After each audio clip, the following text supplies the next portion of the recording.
Satu adalah kita perbaiki kesalahan-kesalahan yang kita lakukan menuju sholat khusyuk. Kita sempurnakan kekurangan-kekurangan, karena bagaimanapun namanya orang berhasil itu bukan mencapai tujuan, tapi memperbaiki kekeliruan, kesalahan. Barangkali sebabnya kita tidak berkualitas karena persyaratan menuju itu tidak terpenuhi. Itu yang kita perbaiki. Sekarang saya mau nanya, Mekah sama Cibenter ini berapa kilometer jauhnya? Oke, pakai Google Net. Udah kita anggap aja 12.000 kilometer. Oke. Jarak yang begitu jauh, ketika kita bergeser 1 senti saja, itu nyelasapnya sampai ke Moskow, Pak. Betul nggak? Di situ saya mau nanya, ibu-ibu yang sholat di rumah pernah nggak pakai kompas? Nah, jadi padu asal gitu. Itu satu, jelas berarti kita sholatnya kurang tepat kiblatnya. Makanya ke depan tolong, ini remaja, coba kita berbuat beli pandom atau kompas di toko, coba kita keliling ke rumah-rumah, kasih arah kiblat yang benar, atau pakai komputer boleh ya. Nanti di atas dikasih tanda panah kiblatnya supaya kita lurus. Begitu enggak? Iya dong. Coba berapa tahun ibu-ibu sholat, yakin nggak kiblatnya itu lurus? Iya kan? Masjid-masjid ada nggak yang salah kiblat masjid? Banyak. Akhirnya miring kan, mencos gitu, miring itu satu.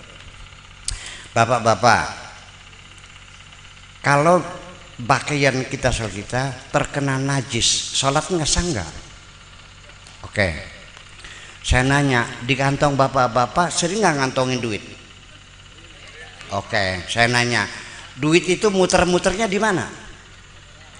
Pernah nggak duit jatuh ke got? Anak kecil tuh nggak dicuci kok, dikeringin aja. Dan uang itu muter-muter dari orang dagang sate babi, sate kadal, sate tikus segala macam, pegang. Mungkin nggak? Berarti bapak yakin nggak uangnya di kantong itu suci? Tuh. Mulai besok tolong uang itu di kantong, kalau ada uang taruh di samping, kalau takut copet taruh di bawah sejadah, diinjek. Ya. Betul nggak? Oke. Sekarang baju topi putih dengan topi hitam. Kalau topi putih seminggu sekali dicuci ya. Kalau topi hitam berapa kali dicuci seminggu? Mungkin enggak, kena cecek, kena kuncing tikus dan sebagainya. Tapi saya tidak menyalahkan. Kalau bapak yakin topi hitam itu suci, silahkan. Hasbadzan, tergantung dugaan kita. Makanya kalau bisa topi untuk sholat ini coba disimpan yang rapih. Betul nggak? Oke. Kemudian ketika bapak-bapak sholat pernah nggak terganggu karena ikat pinggang yang terlalu kencang? Nyengkal di sini waktu tahiyat, yo aduh sakit di sininya. Pernah nggak? Maka lain kali sebelum sholat cobalah dikendorin dulu supaya jangan mengganggu. Betul nggak? Pulang dari sawah masih banyak tanah di badan, pernah nggak merasa terganggu? Kenapa kita tidak mandi dulu? Oke. Bapak-bapak pernah nggak sholat di kerubut nyamuk? Terganggu nggak? Kenapa tidak pasang obat nyamuk dulu? Atau pakai autan? Ini terlalu banyak, ya mungkin tidak akan selesai malam ini. Betul nggak? Terlalu banyak, itu yang kita perbaiki. Tetapi yang paling penting sekarang, ini sejadah ini adalah ibaratnya kayak pintu gerbang menghadap Allah, ya. Kita sholat menghadap kiblat. Ini kalau selesai sholat kan dilipat sejadah nih. Ngelipatnya kaki dengan tempat sujud atau kita malang atau mujur.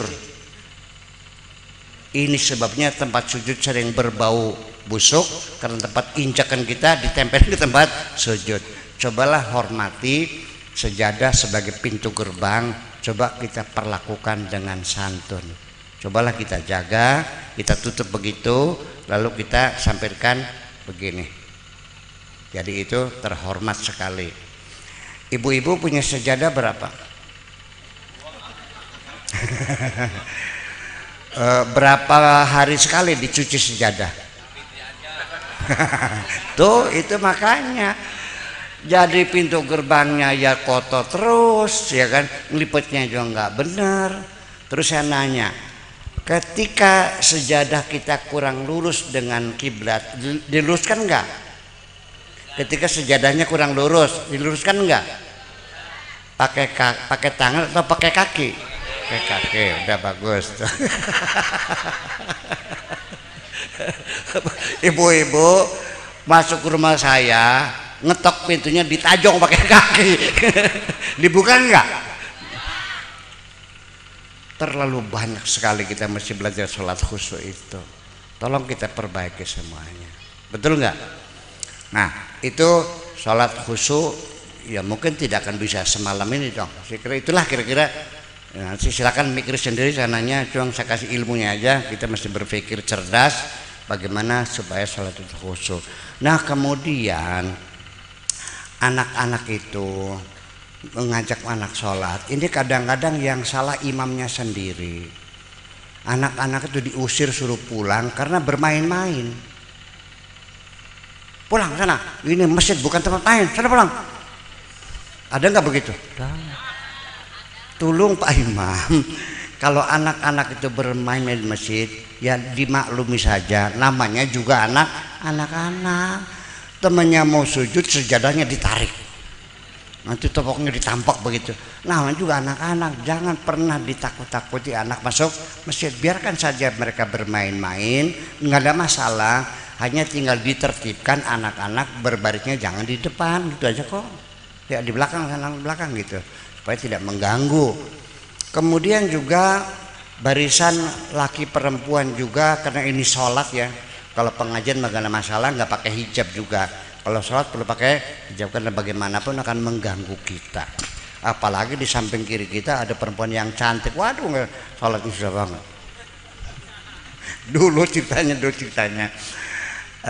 Dulu ceritanya orang perempuan itu sholatnya di depan, laki-laki di belakang karena menghormati perempuan. Apa yang terjadi ketika bersujud? Ini banyak laki-laki itu sujudnya lama banget. Akhirnya rubah sekarang, balik laki-laki depan, perempuan di belakang, sama saja gitu.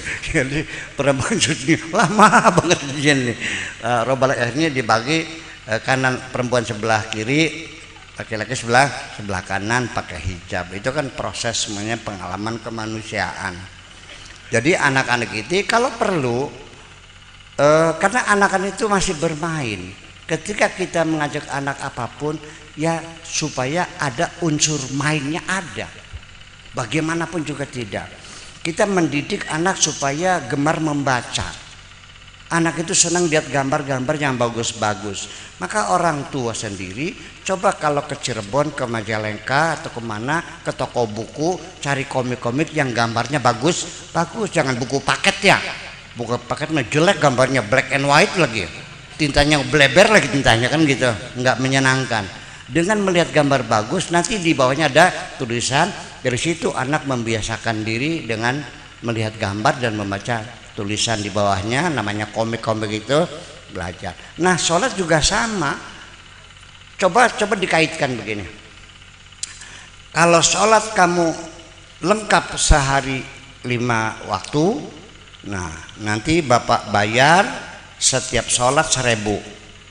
Subuh 1.000, duhur 1.000, asar 1.000, maghrib 1.000, isya 1.000. Jadi 5.000. Sebulan berapa? 450.000 ditabung di BRI. Nanti setahun nanti buat piknik ke Bali. Saya kira begitu. Jadi kita bujuk dengan uang. Nah, namanya Nabi Muhammad juga basyira wa nadhira. ada reward, ada punishment. Makanya cobalah supaya anak kita rajin ibadah, coba diiming-imingi dengan reward itu semacam itu. Itu paling efektif. Sekolah juga sama. Nah, anak mah nggak usah ditakut-takutin neraka, belum paham neraka Pak. Ya, apalagi anak-anak, bapaknya juga nggak paham nggak apa. Takut neraka enggak? Kalau orang takut neraka, mungkin tidak akan ada orang berbuat jahat kok. Betul nggak? Dan kadang-kadang yang melakukan kejahatan bukan orang goblok, orang-orang pinter kok. Yang korupsi, orang goblok, orang pinter. Orang goblok nggak mungkin korupsi, apa yang dikorupsi?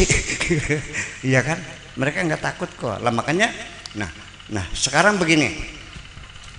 Makanya anak-anak itu tidak mungkin akan melakukan sesuatu, tidak cukup dengan menasehati, dengan nasihat, nggak masuk. Jadi artinya anak-anak itu supaya dia berani melakukan itu diberi motivasi yang bisa menyentuh psikomotorik. Begini, saya punya teman di Libya dulu, sarjana usuluddin, jurusan akidah, akhlak, tapi nggak sholat. Saya bilang, tinggal saya maghrib dia masih ngerokok aja, ini maghrib ngerokok aja, maghrib sholat enggak, malas kecil, malas. Bukan orang Indonesia, orang sana, orang Thailand sana. Sholat enggak? Malas. Ya udah, kalau kamu enggak mau sholat, jangan tinggal bersama saya, silakan pergi. Dia takut rupanya mah. Ya, ketakutan kan gitu. Akhirnya ambil air wudhu, masuk kamar, cuklek, banjir.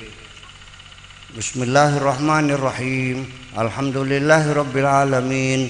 Arrahmanirrahim. Wah, alhamdulillah udah sholat. Begitu saya buka pintunya, lagi diselimut Pak. Saking malesnya. Tetapi Bitarmi di Indramayu, tukang nyabutin rumput di sawah tuh namanya ngoyos. Sini apa namanya? Ngarabet. Ya ngarabet ya betul. Bitarmi sekolah juga enggak, sholatnya juga baca Fatihah masih alhamdulillahirabbil ngalamin ar-rahmanir-rahim walab bedolin. Jam 10 malam dia udah ngantuk, dia bilang kamu tidurlah sana. Nggak bisa katanya. Kenapa? Sayangnya belum sholat isya. Lah kenapa terjadi? Orang yang bodoh semacam itu nggak bisa tidur belum sholat isya, sedangkan ini sarjana akidah akhlak tapi nggak sholat. Karena bagaimanapun bahwa dia itu sejak kecil diajarin sholat, sehingga karena berulang-ulang menjadi kebiasaan, maka menyentuh psikomotoriknya. Dia tidak nyaman kalau belum sholat isya, nggak bisa tidur. Makanya sholat itu kapan dimulai? Sejak anak itu umur 7 tahun atau setelah sunat lah. Kata Nabi, alimu auladakum bisolati li sab'in wadribuhum li ashrin wa farriqu bainahumul madaja. Jadi mendidik anak itu sejak dini supaya nanti menyentuh psikomotorik. Karena sholat ini bukan persoalan ilmu, tapi kebiasaan yang melekat pada diri kita. Itulah kira-kira.